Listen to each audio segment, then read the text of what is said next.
Hi, I am Regina Liddell. I am a home dialysis RHM, and I have with me Mr. Ricky Stanton. He is here to talk about his journey to PD. Well, my name is Ricky. I've been doing PD now for a little over a month, and it's the best decision I've ever made. I had trepidations at first when it came to PD, only because I was Googling and I was seeing that others had already started their PD journey, and I kept thinking, maybe this is not for me. Maybe I'm not going to be able to do it. I'll just stick with hemodialysis. So I came in, started talking to the nurses, and they said, yeah, I think that'll be a good idea for you. You'll be a great fit. So we'll see. We'll see. I was like, but I don't want to have the surgery to have it done. Oh, it's gonna be so painful. I had the surgery, woke up from surgery, and I asked, did we have the surgery? They said, yeah, the surgery's done. I said, I don't feel anything. You don't feel any pain? I said, I have no pain at all. I was feeling around, touching my stomach.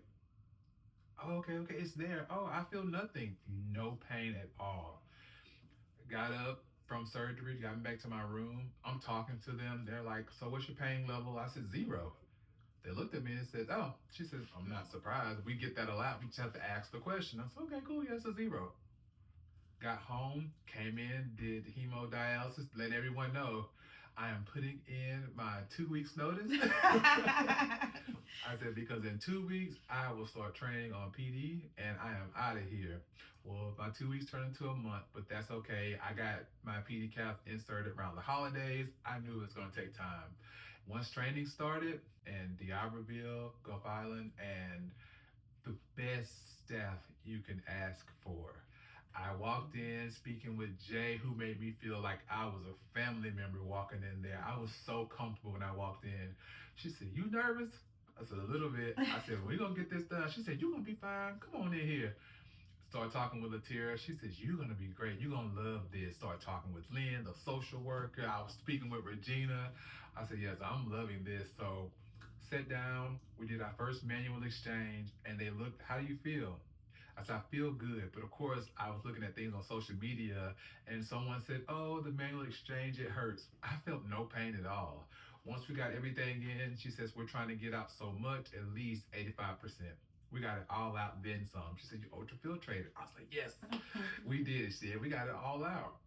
A few weeks later, they brought the machine in, and I was making a video myself saying, I'm excited. I got this new machine coming for my peritoneal dialysis. And I told my social media followers, help me pick out a name for my machine. Love it. And so someone says, well, you're doing PD. Why not name your machine PD? Oh, that's cute.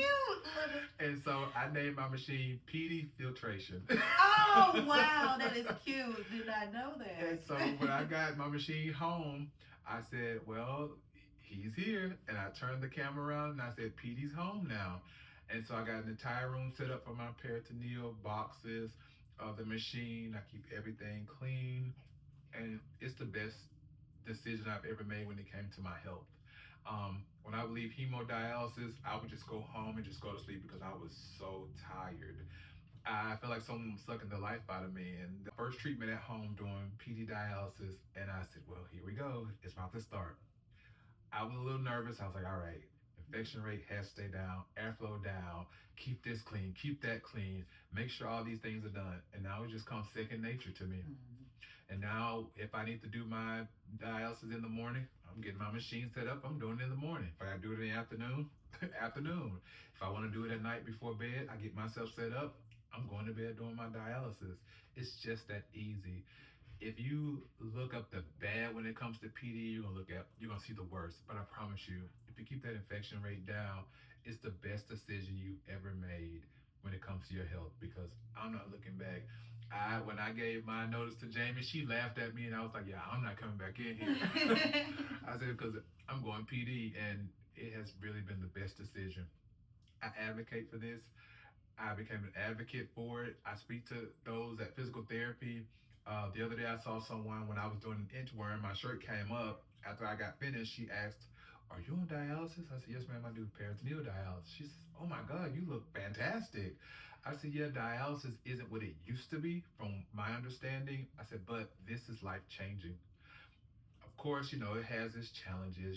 I have a full belly, and I told her, I said, so I'll eat earlier throughout the day. That way, it gives my food a chance to process. So that night, when I'm doing my dialysis, it's not uncomfortable. I said, of course, full belly, you may get a little uncomfortable, but I'll sit there and play my video game during dialysis. It's just that easy, I'm telling you. Once you get training down pat and you get your machine home, second nature. It's it's just like getting up, taking a shower. It's gonna come second nature to you. And trust me, you're gonna love it. Getting that energy back, if you're on hemodialysis and you go home, you're drained.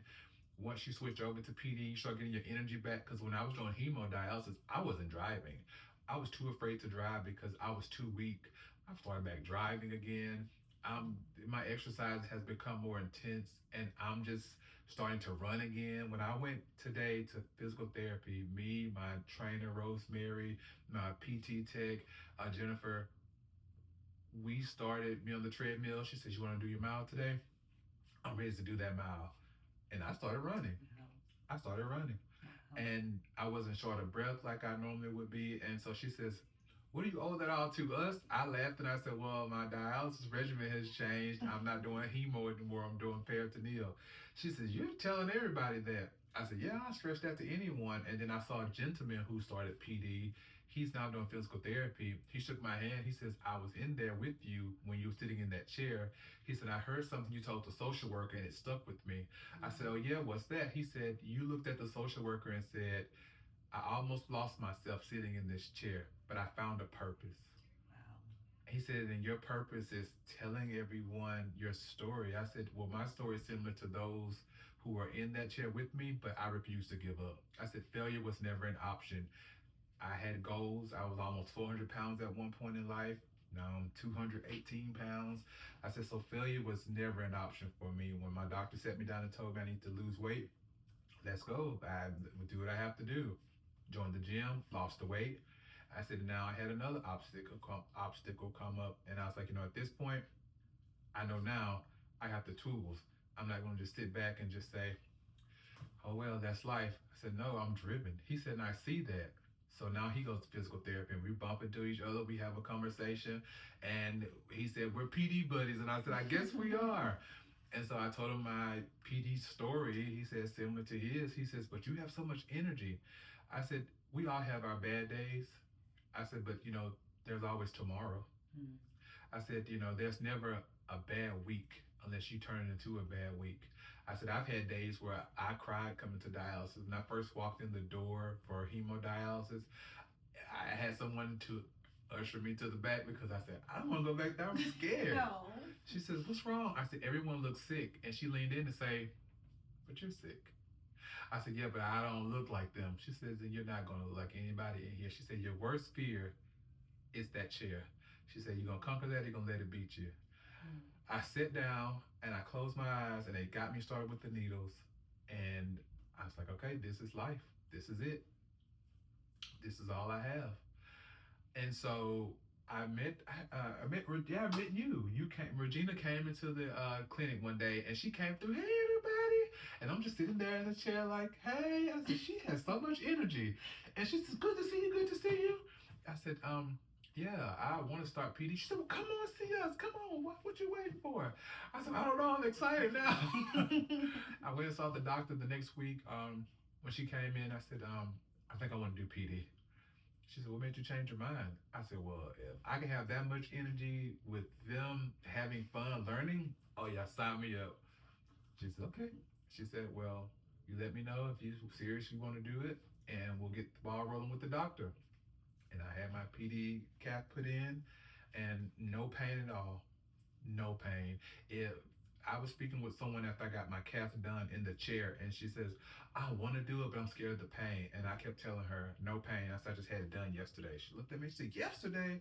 I said, "Yeah, I just had it done yesterday, and I feel fine, no pain at all." I said, "Well, don't hit me in the gut." And we laughed. I said, "But I have no pain at all." Most times people see me, they don't even realize I'm on dialysis because of my calf is discreet. And you probably can't tell now, it's discreet. And I don't have to stop, run into the center when I'm at the store. "Oh, it's my chair time. It's 11 o'clock. Now I have to stop my life, go sit in the chair, And then afterwards, I hope I have enough energy to complete whatever task I was about to start. Or there be days where I leave the clinic and I don't want to cook, so I just go home and go to sleep. And now I'm cooking again. I'm watching my salt intake. Dash is my favorite when it comes to seasoning my food. And I started cooking. I started walking my dogs more.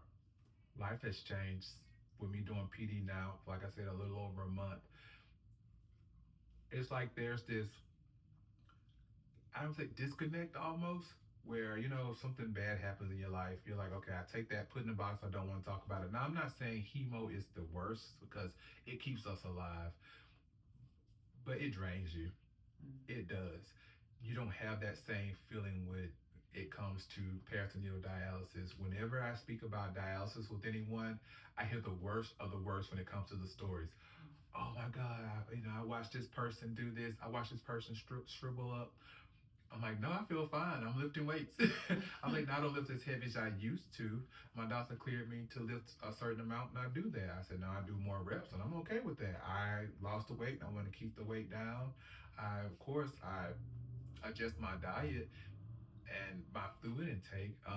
When I first started PD, I kind of went crazy. Spoke to the doctor. He said, "Well, we got to, reel that back in," and I did, and everything's going fine. I weigh myself, check my blood pressure. Um, since I've been on PD, I had two medications taken from me that I don't have to take anymore. My blood pressure is fine. So if I could sit down with someone and just tell them why PD is a good option, I would ask certain questions like, how do you feel having your day cut short when you have to come do your dialysis? Yeah, it sucks, huh? Well, how do you feel that you're able to just sit down and do your dialysis at your discretion when you want to that day? You want to do it that morning, that afternoon, that night. And nocturnal dialysis is the best. I don't even know what's going on. My biggest fear at first was, oh gosh, I'm gonna have this full belly and just get woken up all night. The machine's gonna be so loud. That machine is discreet. It doesn't bother me, and I don't bother it. I get myself hooked up. I got enough line. I got it sitting by my bed. I start playing my video game. Before I know it, I'm asleep. When I wake up, therapy is ended. Awesome. Get myself foamed up, mashed up, foamed up, and I'm ready to disconnect. Of course, go through the proper steps, airflow down, keep all those doors closed. Pets not in the room. I said, I'm in this until I get that transplant. Yeah, love it. What an inspirational story. That is amazing. Thank you so much for sharing that with us. Of course. If you can reach one, teach one, right? Yes. So we definitely appreciate Ricky for stopping in and giving us some background on his PD journey. We love to have you, and we appreciate you. Thank you so much. This has been a blessing.